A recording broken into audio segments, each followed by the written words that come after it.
السلام علیکم ورحمۃ اللہ وبرکاتہ۔ امید ہے کہ آپ حضرات بخیر و عافیت ہوں گے۔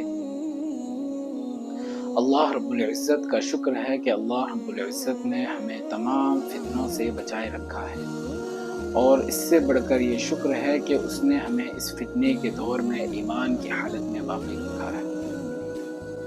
ہم عافیت کے ساتھ زندگی گزار رہے ہیں، یہ اللہ کا بہت بڑا شکر ہے، اور ساتھ ہی ساتھ ہم اپنے وقت کو کام میں بھی لا رہے ہیں۔ ہم اس چیز کو جان رہے تھے اور جاننے کی کوشش کر رہے تھے کہ حضرت ابراہیم علیہ السلام سے ہم نے اس سلسلے کو شروع کیا تھا، پھر اس کے بعد ہم نے اس چیز کو جانا حضرت حاجرہ کے متعلق، اور حضرت سارہ اور حضرت اسماعیل علیہ السلام، پھر ان کی اولادیں، پھر قبیلہ جرہم کے متعلق، پھر اس طرح چلتے چلتے ہم پہنچے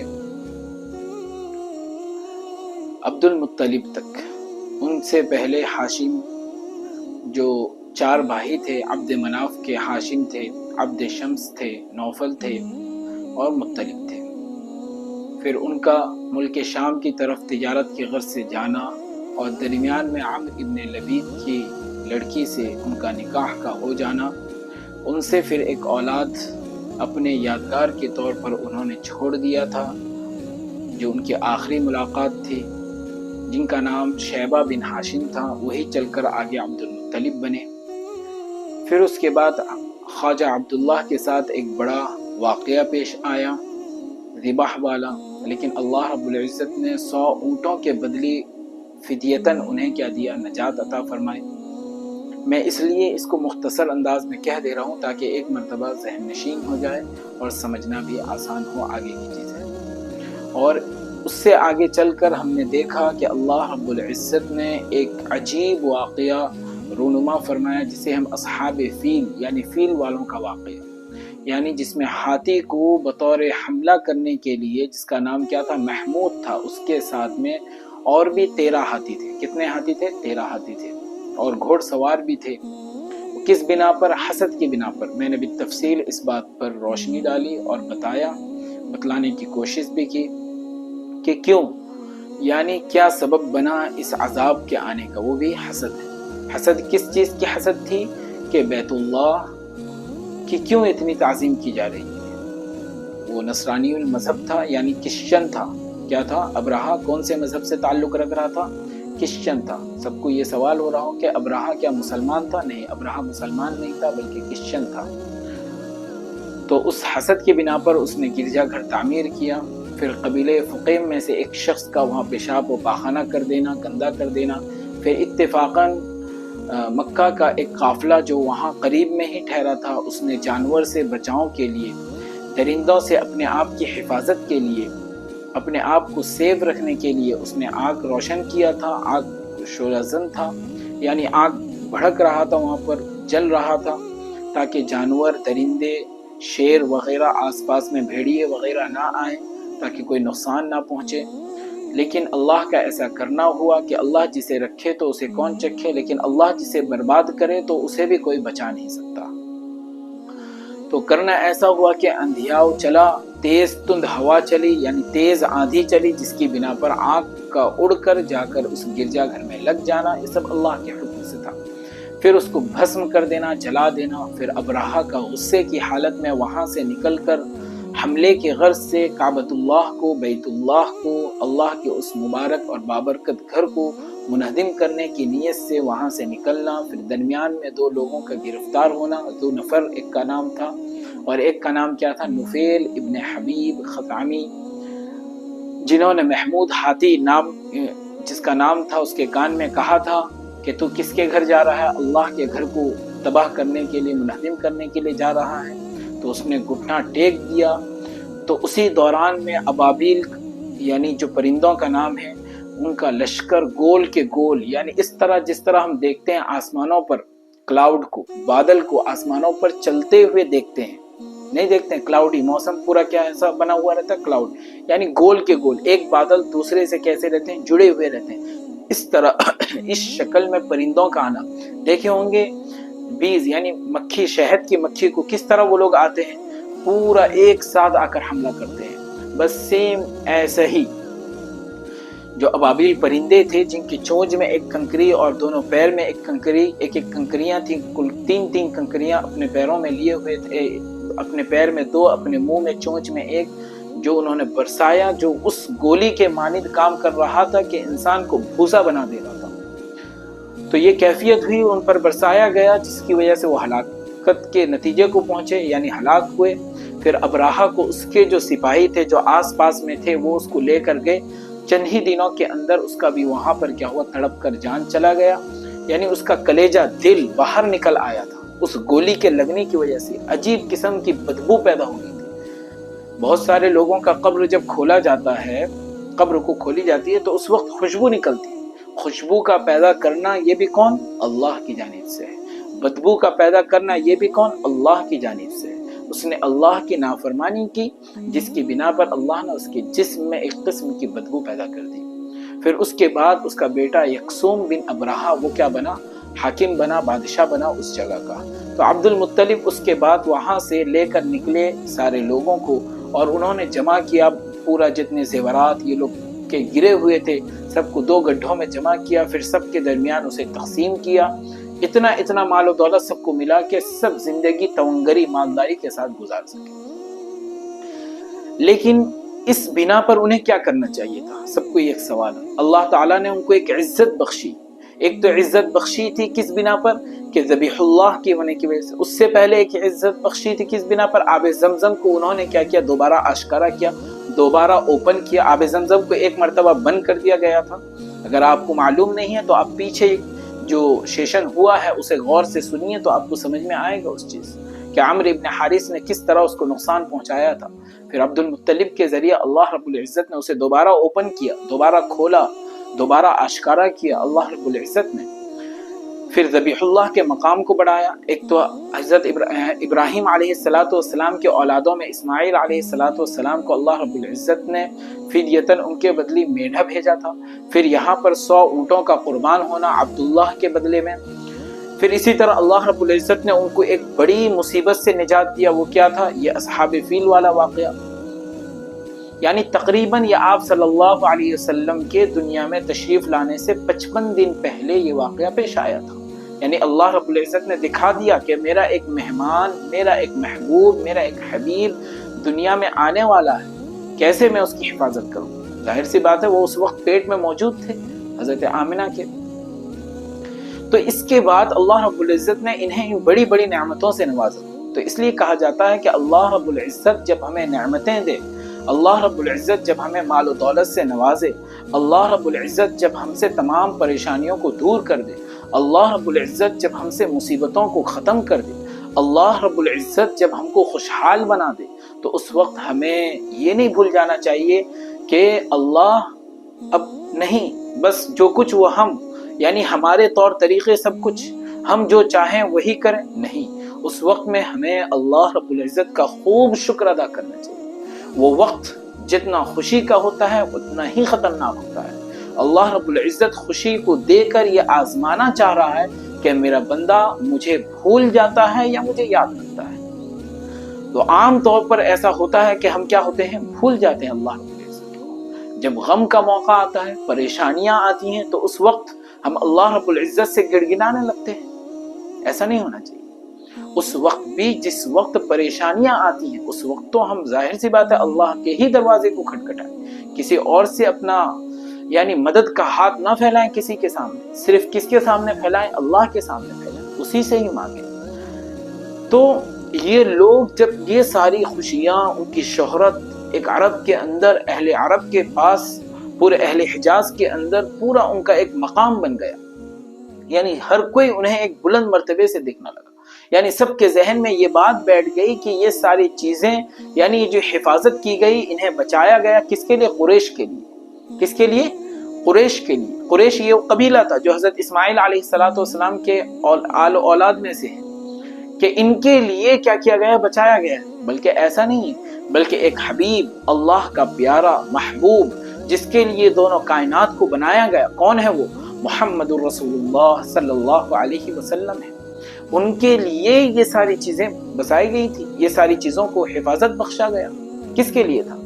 آپ صلی اللہ علیہ وسلم کے لیے تھا، اور وہ بیت اللہ جو اللہ کا گھر تھا اس کی اللہ نے حفاظت کی۔ تو اس کا یہ مطلب نہیں ہم کبھی کسی چیز کو، اچھائی کو اپنی طرف منسوب نہ کر لیں کہ ہماری وجہ سے یہ ساری چیزیں ہوئی، نہیں، ایسا نہیں ہے، بلکہ اللہ کسی اور سبب سے اس کو کر کے دکھاتا ہے۔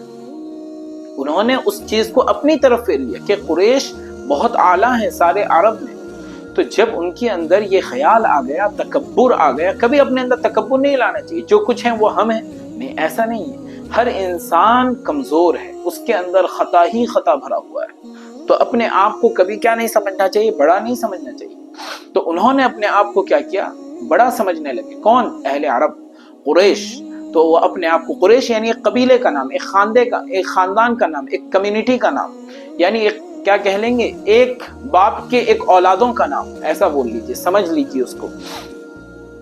تو وہ اپنے آپ میں ایک بڑک پن آ گیا ان کے اندر۔ جب بڑک پن آیا تو اب وہ دین ابراہیمی، وہ کس پر چل رہے تھے اب تک؟ دین ابراہیمی، حضرت ابراہیم علیہ السلام کی شریعت پر وہ چل رہے تھے، حضرت ابراہیم علیہ السلام کے لائے ہوئے طریقے پر چل رہے تھے، حضرت ابراہیم علیہ السلام کے بتائے ہوئے طریقے پر جو اللہ تعالیٰ کے ذریعے، اللہ تعالیٰ نے ان کو فرشتوں کے ذریعے حضرت ابراہیم علیہ السلام کو بتایا تھا، اسی طریقے پر وہ چل رہے تھے، دین ابراہیمی پر تھے۔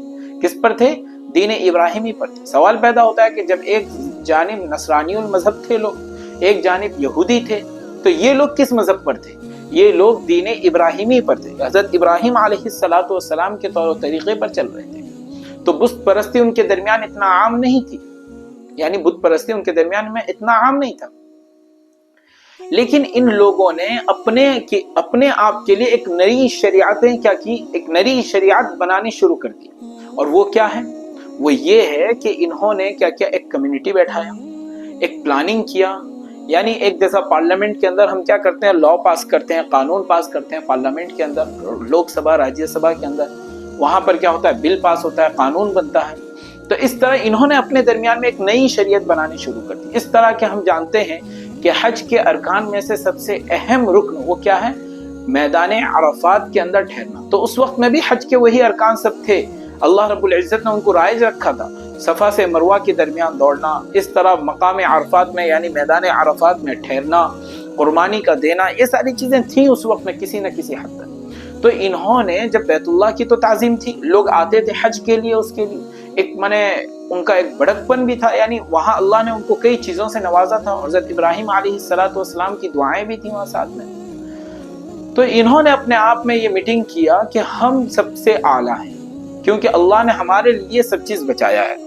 جب یہ چیز انہوں نے سوچ لیا تو یہ طے کیا کہ سارے لوگ جتنے حاجی آتے ہیں حج کرنے کے لیے وہ میدان عرفات میں ٹھہرتے ہیں۔ کس دن؟ 9 ذی الحجہ کو۔ کون سے؟ ذی الحجہ کا مہینہ ابھی گزرا ہے، محرم سے پہلے۔ تو اس میں جو 9 ذی الحجہ، جب ہم بقرعید کرتے ہیں 10 ذی الحجہ کو ہم کیا کرتے ہیں، بقرعید کرتے ہیں، یعنی یوم نحر جسے کہتے ہیں، یعنی جس دن ہم قربانی کرتے ہیں، سیکریفائس جسے کہتے ہیں۔ تو اس سے پہلے والا دن جو 9 ذی الحجہ وہ یوم عرفہ کا دن کہلاتا ہے، جس دن حاجی لوگ یوم عرفہ میں سورج کے طلوع ہونے سے لے کے غروب ہونے تک ٹھہرتے ہیں۔ تو انہوں نے اپنے آپ کے لیے یہ رائج کیا کہ ہمیں اب عرفات کے میدان میں ٹھہرنا نہیں ہے، جتنے دوسرے حاجی آئیں گے وہ کیا کریں گے، وہاں ٹھہریں گے۔ یہ ایک نئی چیز اپنی طرف سے گھڑ لی۔ دیکھیے، شریعت اس کا نام ہے، دین اس کا نام ہے۔ میں ایک چیز بتلا رہا ہوں، ایک ڈیفینیشن یاد رکھیے، ایک تعریف یاد رکھیے کہ شریعت اس کو کہتے ہیں کہ جو بتلایا گیا بس اتنے عمل۔ جیسے کہ مثال کے طور پر مان لیجئے یہ انگلی ہے، یہ انگلی شریعت نے کہا کہ یہ انگلی یہیں تک ہے، یہ انگلی کہاں تک ہے، یہیں تک ہے، تو ہم بھی اس انگلی کو یہیں تک ہی مانیں گے۔ ایسا نہیں کہ اس انگلی کو ہم کہیں کہ یہاں تک ہے۔ تو یہ جو یہاں سے یہاں تک والا حصہ، اسی کو کیا کہتے ہیں، اپنی طرف سے زیادتی کرنا۔ شریعت نے بتایا ہے کہ سفر کے اندر کتنی نمازیں پڑھنی ہیں، 2 رکعت پڑھنی ہے، جو 4 ہے اس کو کتنا پڑھنا ہے، 2 پڑھنا ہے، لیکن ہم اپنی طرف سے کتنا پڑھ رہے ہیں، 4 کو بھی 4 پڑھ رہے ہیں۔ تو شریعت نام ہے، اسلام نام ہے، دین نام ہے اس چیز کا کہ ہمیں جتنا بتلایا گیا ہے ہم اتنی ہی پر عمل کریں، اسی کو کیا کہا گیا ہے، شریعت کہا گیا ہے۔ اپنی طرف سے کسی چیز کو ایجاد نہ کر لیں تو یہ شریعت نہیں ہے۔ نماز اگر کوئی 4 پڑھتا ہے تو یہ بہت اچھا کام کر رہا ہے، ایسا سمجھ میں آ رہا ہے، عقل اس بات کو کہتی ہے، لیکن عقل نام شریعت نہیں ہے۔ ہم جو سوچتے ہیں، ہمارے مائنڈ میں جو چیز آتی ہے تو اس کا نام شریعت نہیں ہے، بلکہ شریعت اس کا نام ہے جو اسلام نے کہا۔ صاحب شریعت یعنی جو شریعت کو وضع کرنے والا، جیسا کہ آپ صلی اللہ علیہ وسلم کو اللہ رب العزت نے جن چیزوں کو بتلایا ہے ان چیزوں کو کرنے کا نام ہی شریعت ہے۔ ہم اپنی جانب سے کسی چیز کا ایجاد نہ کریں۔ تو ان لوگوں نے کیا کیا، جب یہ سارے واقعات پیش آئے، اپنے درمیان ایک فخر، ایک تکبر، اپنے آپ کو تمام لوگوں میں بڑا بتانے والے، جیسا کہ کسی کو کوئی فخریہ چیز حاصل ہو جائے، کسی کا بیٹا کوئی IAS آفیسر بن گیا، IPS آفیسر بن گیا، یا اس طریقے کی بڑے عہدے کے اندر چلا گیا، تو ایسا نہیں کہ ہم اپنی ماضی کو بھول جائیں۔ کبھی کسی کو اپنے پاسٹ کو بھلانا نہیں چاہیے، کبھی کسی کو اپنا ماضی جو ہے وہ کبھی بھلانا نہیں چاہیے، اپنا پچھلا جو ہے وہ ہمیشہ اپنے آپ کو یاد رکھنا چاہیے، کیونکہ جو انسان اپنا پاسٹ، اپنا ماضی، اپنے پچھلے اوقات کو یاد رکھتا ہے تو وہی انسان آگے کامیاب ہوتا ہے۔ کیوں کہ جو انسان اپنی پیچھے زندگی گزاری ہوئی کو کیا کر دیتا ہے، بھول جاتا ہے، بھلا دیتا ہے، اب وہ سوچنے لگتا ہے کہ میں ہی سب کچھ ہوں، یعنی میں جو کہوں وہی حرف آخر، یعنی وہی لاسٹ لیٹر، لاسٹ بات، لاسٹ ورڈز ہو جائے گا، تو یہ تکبر کی علامت ہے۔ تو انہوں نے ایسے ہی کیا کہ ان کے درمیان انہوں نے کہا کہ جو قریش ہیں وہ کیا کہیں گے، میدان عرفات کے اندر نہیں جائیں گے، یعنی اپنی طرف سے شریعت بنا رہے ہیں۔ اسی کو کہتے ہیں کہ بدعت، اپنی طرف سے کسی چیز کا ایجاد کر لینا، جیسا کہ ہم نے بھی شادیوں کے اندر بہت ساری چیزیں اپنی طرف سے ایجاد کر رکھی ہے۔ وہ کیا ہے کہ جب ایک مثال کے طور پر ایک میں بتا دیتا ہوں تاکہ آپ اپنے اس کا بھی انشاءاللہ ہم بہترین انداز میں مستقلاً سمجھائیں گے الگ الگ کر کے، لیکن ایک مثال کے طور پر بتا دیتا ہوں۔ جیسا کہ جب دلہا گھر پہنچتا ہے بیٹی کے، تو اس وقت ماں کیا کرتی ہے، یعنی جو ساس ہونے والی ہوتی ہے، تو وہ اپنے آنچل کے اندر دودھ کا ایک گلاس کیا لے کے آتی ہے، تو لے کے وہ ایک عقیدہ ان کے اندر یہ ہوتا ہے کہ ہم جب اپنے آنچل کے اندر اس دودھ کے گلاس کو لے کر آئیں گے، اور جب وہ جو ہونے والا دلہا اور داماد ہوتا ہے تو اس کو جب پلا دیں گے تو اس سے وہ اس کا بیٹا کہلائے گا۔ عجیب عقیدہ ہے جس کا کہیں ثبوت نہیں ہے دور دور تک، یہ عجیب اپنے اندر خرافات لے۔ تو اس طریقے کی چیزوں کو اپنے اندر میں کیا کرنا، ایجاد کر لینا، بڑی عیب، بڑی خوشی کی چیز سمجھتے ہیں، یعنی اپنے لیے فخر کی چیز سمجھتے ہیں۔ زبردستی بعض خاتون وہ ہوتی ہیں، بعض عورتیں وہ ہوتی ہیں